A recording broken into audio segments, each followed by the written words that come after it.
What's good, ladies and gentlemen? Welcome to another SK Wealth Academy podcast. So, someone that listened to my yesterday's podcast asked me to talk about facts I know about coronavirus from living in Asia that have not yet been disclosed in America. So, this podcast is titled Coronavirus Facts Not Yet Disclosed in America.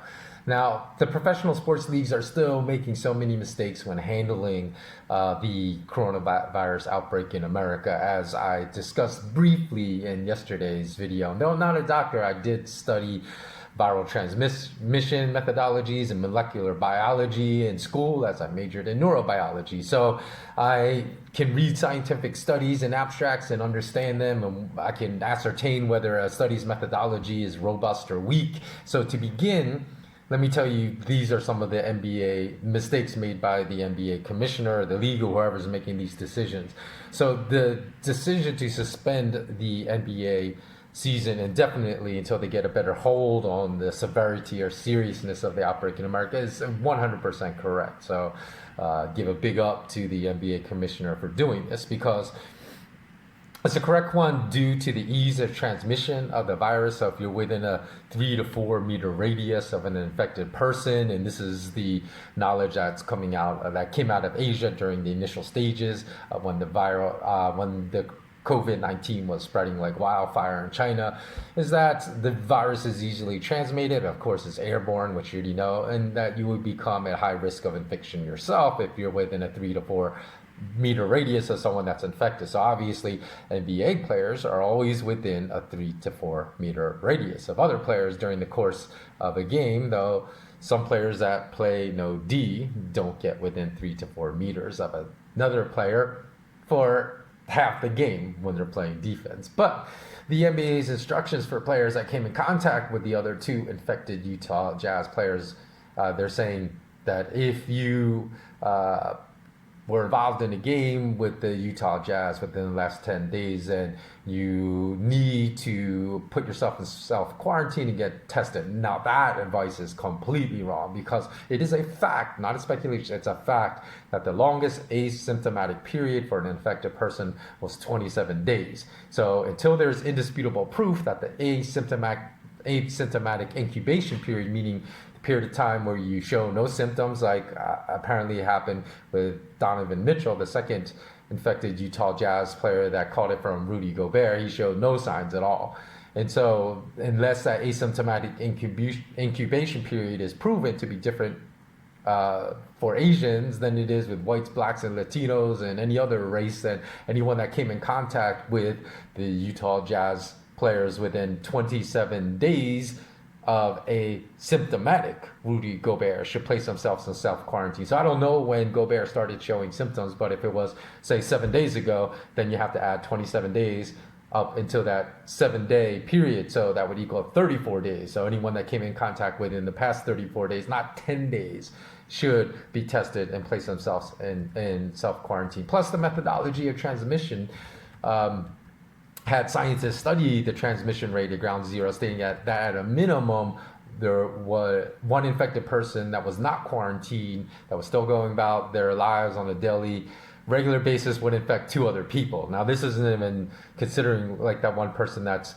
maybe weaving in and out of very crowded areas, such as public transportation sites and things of that nature. So this is at a minimum displaying how easily transmissible the virus is. So to say sports leagues are overreacting to this threat is just flat out ignorance to the known facts about COVID-19 already. So as I stated yesterday, if you want the facts, I recommend that you follow journalists on the ground in Asia that have been reporting facts that are not yet known in the West. And literally, these are facts that have been known for several months already. And these are the best facts that you will receive about transmission and how to protect yourself. And as I mentioned yesterday, I would recommend zooming in with Simone Gao is one of the better sources out there regarding the facts about COVID-19. So in any event, simple math tells us if one infected person walks in a crowd and infects 2 others, then we have 3 infected people. And then if these 3 infected people each infect 2 more, then we have 9.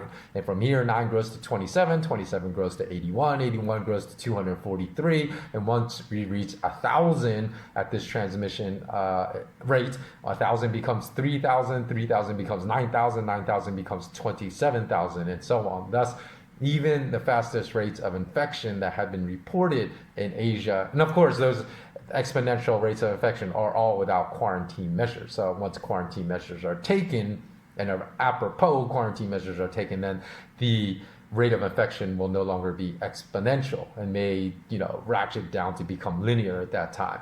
So even the fastest rates of infection that have been reported in Asia, like in the case I discussed, we don't really know what the real rates were in Wuhan because all information was so tightly controlled. But let's say it was in South Korea where the number affected was doubling daily for many days in a row. So that even that really rapid infection rate likely underestimated the real number of people infected. As we have to remember that the number infected can only be determined in entire populations of infected cities and regions by testing people, by the people that have actually been tested. So, in these infected regions, it simply is not happening that every single person has been tested. So for every one person that's tested positive for coronavirus, because of facts about transmission rates, not speculation, we know the transmission rate is actually exponential. Simple mathematics informs us that because remember the infection rate as stated above, it would go from 1 to 3, 9, 27 to 81 to 243 and so on. That is an exponential, not a linear growth rate. So it's quite reasonable. I don't think it's, being fear-mongering or anything of that nature to assume that the unknown infection rate to infected rate is perhaps 5 to 1.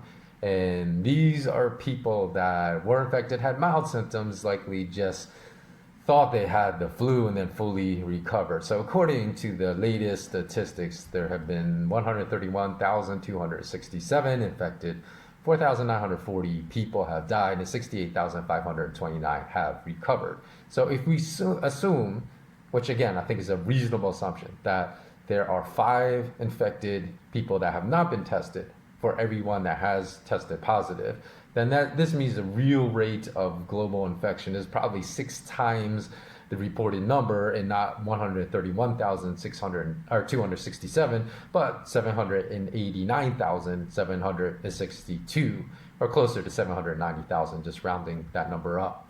And at first, we may say that's actually a positive statistic to ascertain the threat that coronavirus poses to humanity, because then the mortality rate drops from 4,940 dead out of 131,267 infected for a nearly 4% mortality rate, or 4 out of every 100 infected dying, to just 4,940 dead out of 790,000, which is a 0.6% mortality rate, or a much lesser 6 out of 1,000 infected dying, which would of course make everyone feel much better than mortality rate of 4 out of every 100. But even then, we really do not know what the real figures are, because there were numerous very credible reports, as I said, coming out of China from independent journalists based upon the massive increase in the rate of cremated dead bodies in Wuhan before the pandemic was basically put under control by quarantine measures, that stated that the actual number of deaths actually may have been 10 times higher than the official state reported number. So if we increase the number of deaths by 10 times in China to 31,690 deaths from the reported 3,169 deaths, and we're assuming only China has underreported the true number of people that died from the coronavirus, and no other nation in the world has underreported the number of deaths, then this increases the number of deaths from 4,940 to 30,461. And even with the assumption that there are 6 times as many people infected as currently reported, so the number affected is around 790,000 worldwide, then we arrive back at our 4% mortality rate. So again, basically any person of intellect would conclude that there are far too many unknowns, as I've just discussed, even given the best data on the ground in Asia, to make the types of nearsighted decisions that the NBA made in doling out advice on how to handle contact to the other NBA players with the two known infected players. So number one, their advice was horrible based upon known facts. Number two, based upon the unknowns, an abundance of caution should be taken, not the most minimal and minimum levels of caution, which seems to be how they're handling this at the present time, even with the entire season being indefinitely suspended at this current time. I'm talking about the quarantine measures they suggested for those that came into contact with the two infected players. So thirdly, the various comments made by people that want to compare deaths from the common flu to deaths from COVID-19 or or to deaths from automobile accidents are completely irrelevant and illustrate that parroting is still alive, and that people that state such irrelevant stats usually state them because they've heard some clueless talking head on some news channel state these exact same statistics in order to try to downplay the threat of coronavirus, and not because they actually thought the comparison through themselves, because had they done so, they would not state such irrelevant, meaningless statistics. For example, with the latest stats that say 36 have died in America from the coronavirus, many people state, well, you know what, the fear is way overblown, and especially sports fans seem to be upset and quoting irrelevant statistics to build their case that fear of this viral pandemic is way overblown. They say, hey, 30,000 in the US die every year from the flu. So until COVID-19 kills 100,000 people in America, then I'm not going to worry about it. There's nothing I should worry about. There's nothing you should worry about it, because the common flu is far deadlier. Number one, I've already stated this in a previous video in which I stated that the 30,000 deaths from flu every year quoted by the CDC is 100% a lie, because any scientist or person that can think for themselves or knows that the statistics are only good as the robustness of the methodology used to gather them. So the CDC has admitted that no health organization in America gathers, including themselves, gathers any data specifically for deaths attributable to the flu, or even for infections attributable only to the flu. Instead, they gather and estimate data of all deaths from flu, pneumonia, and respiratory symptoms. And then they don't even separate out the deaths that could just result from old age. Like if someone who was 98 gets pneumonia, then they're likely to die. So it's more attributable to old age than pneumonia, versus, could be a very very mild form of pneumonia that anyone, say he was even middle age, would not die from. But if you're 98, then that's you're at severe risk at death. So they just take this one lumped category of many infectious diseases, not just the flu, and then they estimate. First of all, the entire lump category involves a lot of estimated numbers and data. And then from that, they estimate the number of deaths solely attributable to flu and the number of infections out of that lumped estimated category, and then to determine the mortality rate for the flu, and even to come up with that 30,000 number. So obviously that 30,000 number is clearly wrong, because that includes many other categories.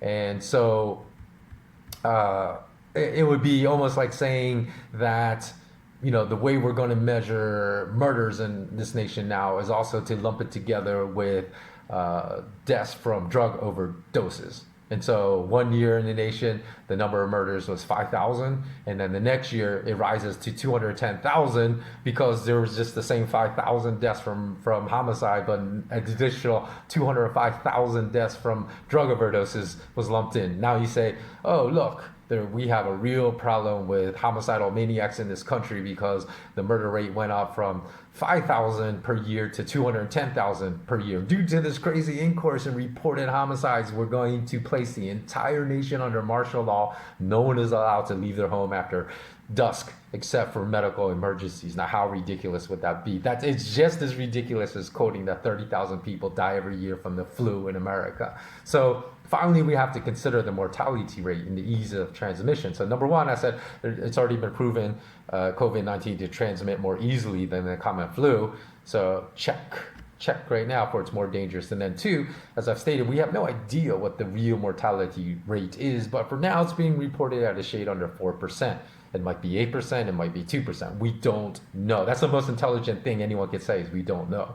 But the estimate is for the mortality rate of the common flu is 0.1% or 1 in 1,000. Again, we have no idea whether this mortality rate is accurate because, as I said, it's based upon estimates of estimates of estimates because the CDC collect no data that is solely relevant just to the flu. So the mortality rate is estimated based upon extractions of estimates from lumped categories of many infectious diseases. And so even so, though, estimate to estimate, the mortality rate of COVID-19 at 4 per 1,000 versus 1 in 1,000 is 40 times greater. So no, all the claims that regular flu is much more dangerous than COVID-19 are completely false. Now, what an interesting thing I noted was that there was a doctor, Dr. Anthony Fauci, I don't know how you pronounce his last name, F-A-U-C-I. He's the director of the National Institute of Allergy and Infectious Diseases, and he gave this press conference on the White House grounds on January 31st, and he said, quote, "I can tell you guaranteed that as we get into March and April, the flu cases are going to go down." Now, this preceded any of concern of the coronavirus in America. So he was just addressing the concerns about flu season in America. He goes on and said, "You could predict pretty accurately what the range of the mortality is and the hospitalizations will be," end quote. So again, for the reasons I just stated above, in which there are no health organizations in the US, including the CDC, that collects data specifically for flu infections and flu deaths.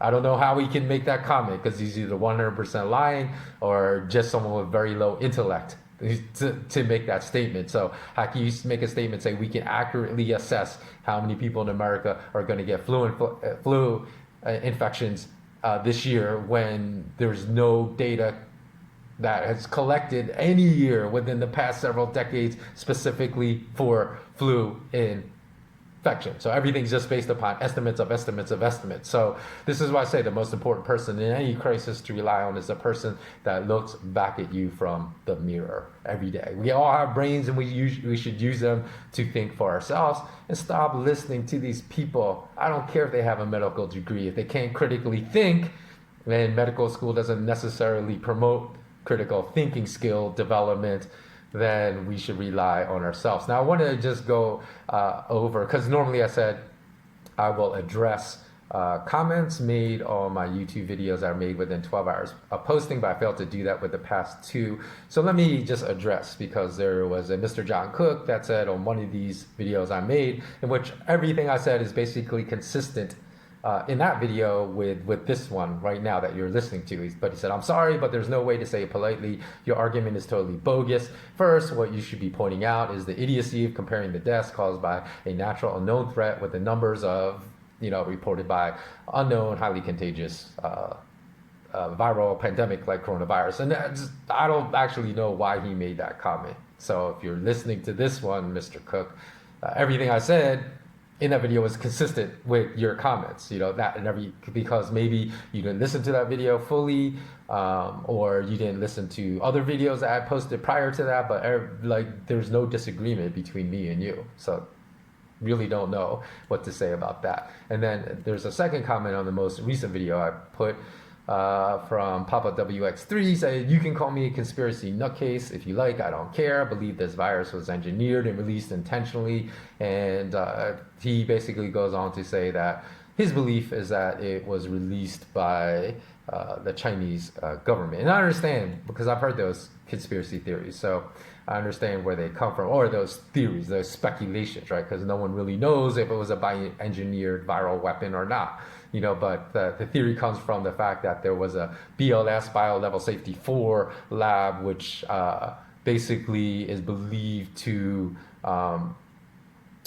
re-engineer, reconstruct viruses to become more infectious and to weaponize them. But there are many nations in the world. I covered this in another video. It's just not Russia and China and the United States that have BLS-4 labs, but there's a whole handful of nations all over. I think France and Germany have them. Don't quote me on that, but there's many more nations in the world that have these types of So the other speculation, of course, is that the U.S. engineered it and just released it near a BLS-4 lab in China to make it seem like it was created by the Chinese. So I've heard both sides of the story, and having been born and raised in America most of my life, I'm not Chinese, but I live in Asia now, so I'd be far more unbiased than most because I've lived on both continents, and I'm not going to really subscribe to the nationalistic feelings, which is if you're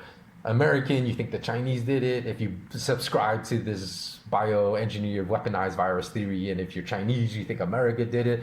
Whatever you know on the surface level is never true. That's the first thing, because I would actually recommend that all of you go look for this documentary about the computer Stuxnet virus. This is a computer virus called 0 Days, because it's fascinating.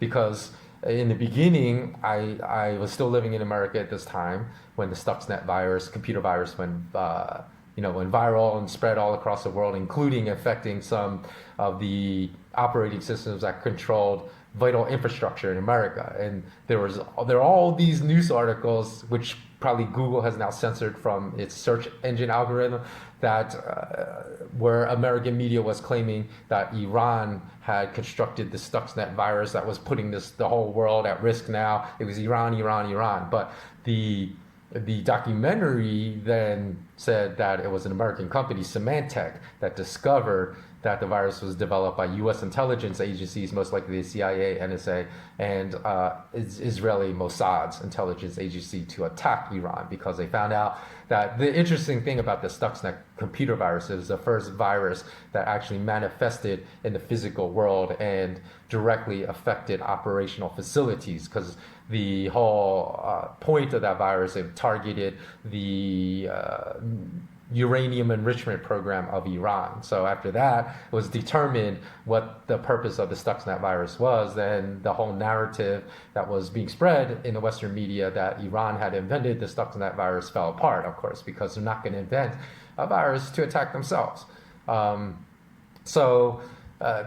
was a really interesting documentary that I recommend.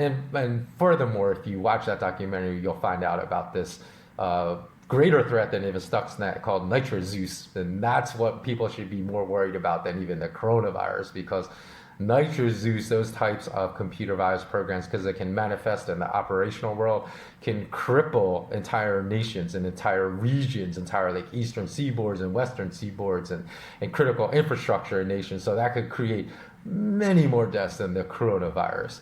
So the last thing I want to address anyways, I kind of went on a little small tangent there, is a comparison of auto deaths. Because I read a comment from a resident in America that stated, if you look at the number of deaths from car crashes in America, this is why I'm not worrying about the coronavirus, and I'm going to take no precautions against being infected. Because he said, hey, every year close to 30,000 people die from car crashes in America. So when he gets to that figure, then I'll start worrying about the coronavirus. So again, this person said you're much more likely to die driving your car than you are from the coronavirus. So there's no reason to take any precautions against it.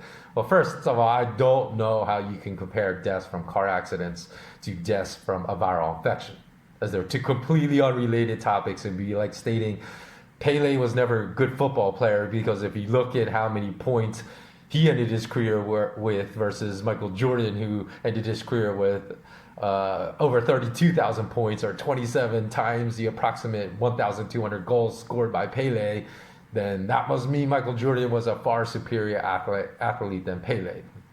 Wait, what? Everyone would say, what are you talking about? You can't compare a basketball player's point score to a football player's. They're just comparing apples to oranges. And this is the same absence of logic in comparing deaths from automobile accidents in the United States to deaths that have been thus far attributed to coronavirus. So even if this person actually graduated at any grade higher than, I would say, like 6th grade, it verifies all the criticisms I've made in the past about critical thinking skill development being completely stripped out of schools, not only in America, but around the world. If you drill down the numbers, perhaps the only thing comparable would be mortality rates. But even then, not really, because you can't compare mortality rates from automobile accidents to an infectious disease. Maybe infectious disease to infectious disease makes sense, but If we look at the numbers, say in 2010, there were 5,419,000 estimated automobile accidents in America that led to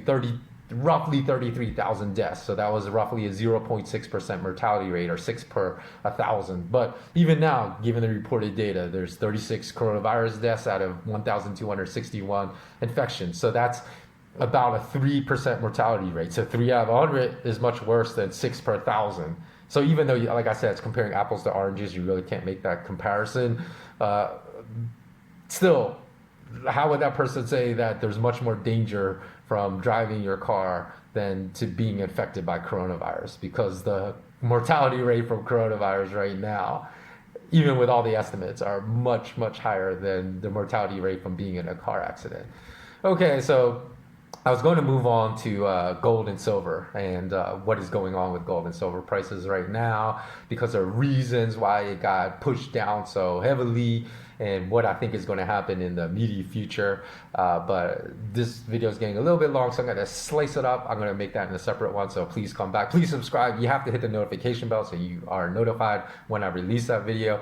Also, I mentioned that I'm going to talk about a near nuclear event that would have led to even a greater meltdown than the one that's currently happening in US stock markets right now in my free newsletter. So if you haven't subscribed to that, please go to malamalama.com/WordPress. You can find the box to sign up for my free newsletter, because I'm only going to discuss it in that free newsletter, which I'm probably going to write sometime later this day after I finish uploading this video. Okay, so that's about it. As always, thanks so much to all my patrons. If you want to become a patron, just go visit patreon.com/SK Wealth Academy. You will receive 2 free podcasts a month, as well as weekly videos at the transcendent level, which is only $5 a month. So that's about it. As always, remain intensely curious. And until next time, stay safe.